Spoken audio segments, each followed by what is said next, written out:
Hello, good morning, good afternoon, good evening, whatever it is, where you're at.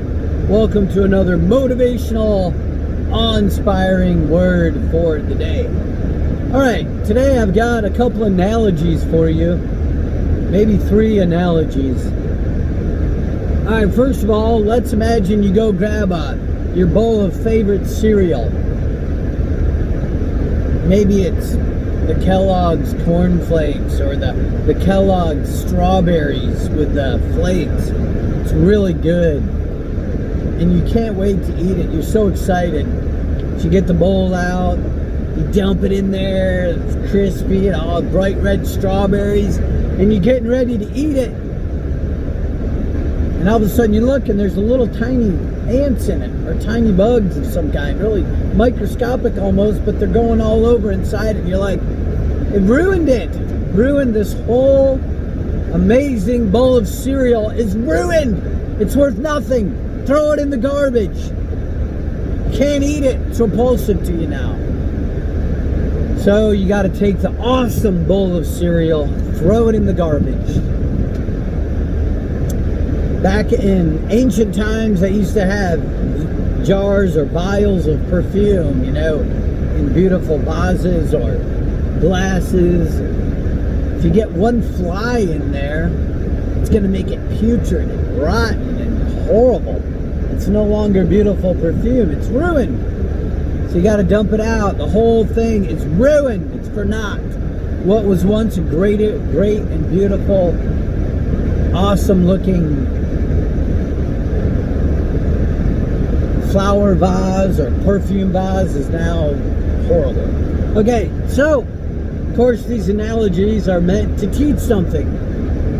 And Solomon gave that analogy. He said, even as dead flies putrefy ointment, so a little bit of foolishness destroys much good. A little bit of folly, a little bit of sin, a little bit of getting out of the way, a little bit of forsaking God, a little bit of deviating. Same way with that beautiful, awesome bowl of Kellogg's strawberry cereal. These little bitty tiny bugs ruined the whole batch. They'll say in marriages that it's not the great big things always that ruin them. You can overlook some of those, but it's the little bitty things that add up after a while, and it just ruins the marriage. The little bitty jabs at each other you take every day. Don't do that. Because they add up. They ruin the whole bowl of cereal. The whole marriage is cast out. It's garbage now. It's not going to work. Because you let all those little things every day, the little bit of hatred every day build up until you can't forgive or love that person. Another analogy is it's the subtle wrapping around of the serpent that killed the circus performer. The circus performer was out there, and there's a large, huge crowd, and they're looking down at him, and they're like, wow, this is amazing. Look at how he handles that anaconda. And he's got the anaconda, and he's playing with it like it's a toy. And then suddenly it's wrapping and it's constricting, and every breath in he takes, it gets a little tighter, and he can't exhale, and tighter and tighter and tighter. And the crowd is applauding because they think it's an amazing, amazing show. They don't realize his life is being constricted, and he dies in front of the people, and they're horrified. The analogy is that snake is like that little bit of sin in your life that you allow. It's very subtle. Little bit of wrongdoing, little breaking integrity here, breaking integrity there. Until all those breaks in integrity ruin your reputation. Or worse yet, your life, or your marriage, or your very relationship with the Creator of the universe. So that the serpent, don't mess with the serpent, because he'll kill you. He's not your friend. He's cold-hearted. He's a killer. So many people think they can toy with the serpent. Just little bit's okay. A little bit of that sin.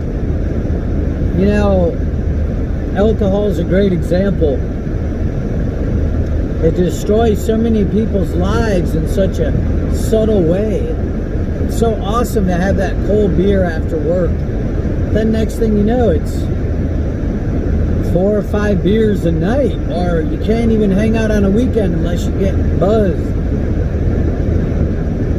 It's okay to drink in moderation. That's an awesome thing, family celebrations, but you got to watch that subtle constricting until you're done, you know?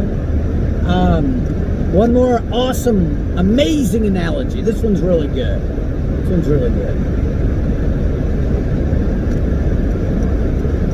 Let's say there's actually an account of this. There was a man, I think it was either Mount St. Helens or Rainier or one of these mountains getting ready to explode. Scientists and the geologists are like, there's pressure underneath. It's going to blow. You got to leave. The old man looked at them and he said, "Nah, this mountain is my friend. I have lived in this mountain so many years. This beautiful mountain will do me no harm. The mountain is my friend, and I'm a friend of the mountain." We know how the story ends. The mountain blows up. Decimating. Horrible. Crazy. Unimaginable power. Totally annihilates the guy, incinerates him, destroys him. What he was embracing as his friend was his ultimate destruction and downfall. Is there something you're embracing in your life?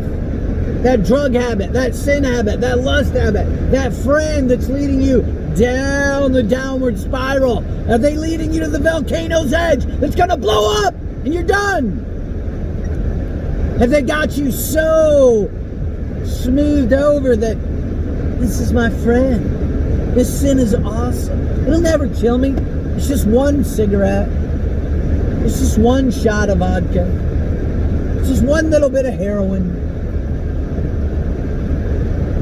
Now, do not, I plead with you, do not underestimate the subtlety of things that will ultimately destroy you. It's just one little affair. It's just one night. It's just one look. Said the man who lost his wife and got everything consumed and lost. Now all of his possessions, he's paying support for tons of children, and his children he's at odds with, and oh my goodness, because he lusted and left his family. So, do not be deceived at the subtlety with which sin can destroy you. It's all right if I drink a little poison, maybe some things in increment amounts, a little bit of poison each day, and then it kills you. And it's not the happiest sermon to preach, but it's more like a warning. And the cool thing is you'll have the strength to, at this time, get a little window of grace to say, all right, yeah, I know this alcohol's been ruining my life too long. That's it. No more letting this serpent wrap its coils around me. I want to wake up sober. All right, these lust sins, this serpent's wrapping around my mind too much. It's destroying my relationship with my wife. I don't look at her a beauty because I've been looking at all these other women. And I can't look her in the eye because I'm lusting.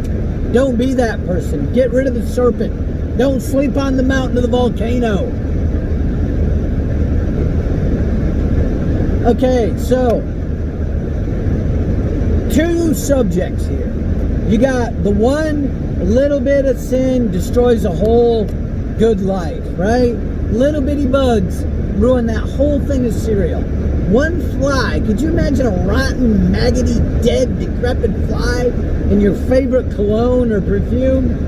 In modern times, they seal them really good, so it happens less. But in ancient times, it happened more often. But what is that thing that is poisoning your life?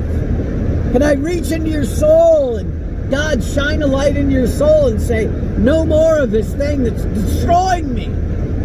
It's a death, it's a cancer, and its death will only spread. Cut it off. Imagine a tree with a little bit of mold and poison and a fungus If you can cut that fungus off, it won't spread and destroy the tree. But if you leave it, you know it's going to infect the whole tree and right down to the roots and just kill it. Right into its inner wood grain. So just take this as a happy sermon also. You're hearing this, so you got a chance to change your course. To say, wait a minute, this trajectory is leading to a bad end. No, you're like, oh man, another beat up on me servant. I'm not. And I've had people say, dude, don't preach to me. Enough of the God stuff. I don't want to hear it. Cool, this is not for you. I don't like being rejected. I don't like being picked on. I don't like being laughed at. But I'll put it to you this way. If you were on a highway and you went up ahead and you saw that a certain stretch of highway led to a cliff, and then as you walk back, you saw people driving to that cliff, would you be guilty or not guilty to warn them at least and say, hey, you're headed for a precipice, cliff, the final precipice. It's up ahead. Would you just say, hey, don't drive there, I'm sorry. No, you'd plead with them, hey, don't. And the people in your life that you really love, you're not worried about offending them. You want to reach in and say, hey, change this lifestyle. It'll be your detriment. So, the wounds of a friend are faithful, but the kisses of an enemy are deceitful. Oh yeah, go commit adultery, that's awesome. Shoot a little bit of heroin, that's awesome. You can get drunk every day, it's cool. You don't need God, you don't need church. I'm not going to blow up on you, said the mountain to the man. I'm your friend. We're going to be good, said the serpent. Let's go out there together and let me wrap my coals around you in front of all these people. It'll be great. I don't want to choke the life out of you. I'm just going to wrap around you. I'm your friend. Take the warning. Take my advice. And not even my advice. You know, it's not for my, it's for my own good. And I preach to myself too, but it's also, it's for everybody. It's, you know, it's a good message to turn from those little tiny habits that can end to whole, what is it? You see it sometime in the school walls. Watch your thoughts. As thoughts become words, words become sentences, and sentences and thoughts become actions, and actions become life choices, and your life choices become your character, and your character becomes your destiny. So watch how you think, what you say, who you're developing into as a person. All right? Because I know you're going to take this message in a good way, and you got that little bitty thing that you know what it is. The megaphone's going off in your heart. All right? So listen. And turn while there's time, because you know, you don't know if today's your last day. I hope it's not. I hope all of us live to 130 or 40 or 20 or whatever. But enjoy your day. I hope you like this. Remember the analogies. Remember that serpent wrapping around the man. Remember the volcano. Remember the flies in the cereal. Remember the dead rotted fly in the jar of perfume. But you're not going to be like that. You're not like that. You remove the little things. You don't play with the sin, the serpent that can constrict and kill you. You've gotten rid of it. You're living free. All right? And pray every day for strength to know to stay away from these things. All right? You have a great day. Stay motivated. Stay enthusiastic. Stay happy. Thanks for watching another motivational word for the day.